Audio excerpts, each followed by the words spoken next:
সরাসরি আপনাদের দেখাচ্ছি দিল্লির রাজঘাটের ছবি। সুদীপ বন্দ্যোপাধ্যায়, কাকলি ঘোষ দস্তিদার তারা কিন্তু পৌঁছে গিয়েছেন তাদের শহীদ তর্পণ অনুষ্ঠানের জন্য। এনসিপিআই এর 20 জন বিদ্রোহী তৃণমূল সাংসদ তারা দিল্লির রাজঘাটে 21শে জুলাই পালন করছেন। অর্থাৎ কলকাতা থেকে দিল্লি শহীদ দিবস উদযাপন করা হচ্ছে।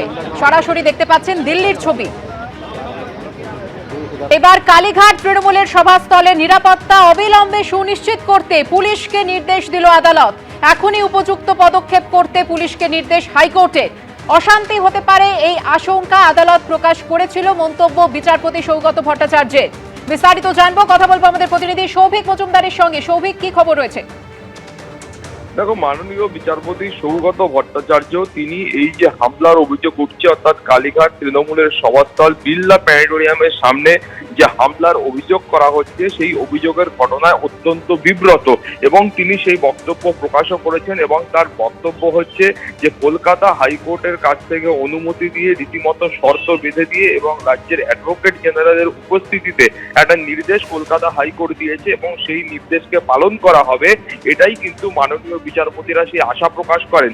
এবং এখানে দেখা যাচ্ছে যে এই যে অভিযোগ উঠছে, সেই অভিযোগ উঠবে কেন সেইটা নিয়ে তিনি প্রশ্ন তুলেছেন এবং তিনি বলেছেন যে এই ধরনের একটা অশান্তি হতে পারে তার আশঙ্কা কলকাতা হাইকোর্ট কিন্তু আগেভাগেই প্রকাশ করেছিল এবং সেই কারণেই তিনি যখন নির্দেশ দিচ্ছেন সেই সময় বলেছিলেন যে পুলিশকে এই 3টে সভাস্থলের যে নিরাপত্তা রয়েছে সেই নিরাপত্তা সুনিশ্চিত করতে হবে।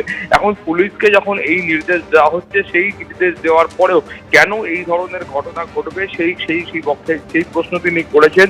এবং তার বক্তব্য হলো যে এখন কলকাতা হাইকোর্টের কাছ থেকে অনুমতি নিয়ে সভা করার পরেও যদি এই ধরনের হামলার অভিযোগ ওঠে, সেক্ষেত্রে সাধারণ মানুষ যারা আছেন তারা কোথায় যাবেন, এবং সেই প্রশ্ন তিনি তুলেছেন। এবং তিনি আদালত যে এই ঘটনাকে একেবারে ভালোভাবে দেখছে না সেই মত প্রকাশও তিনি করেছেন। ফলে অবিলম্বে পুলিশকে বলা হয়েছে সভাস্থলের নিরাপত্তা সুনিশ্চিত করতে হবে এবং যুগ্ম কমিশনার পদমর্যাদার একজন অফিসারকে দায়িত্ব নিতে হবে, যিনি এই গোটা সভাস্থলের নিরাপত্তাটাকে সুনিশ্চিত করবেন।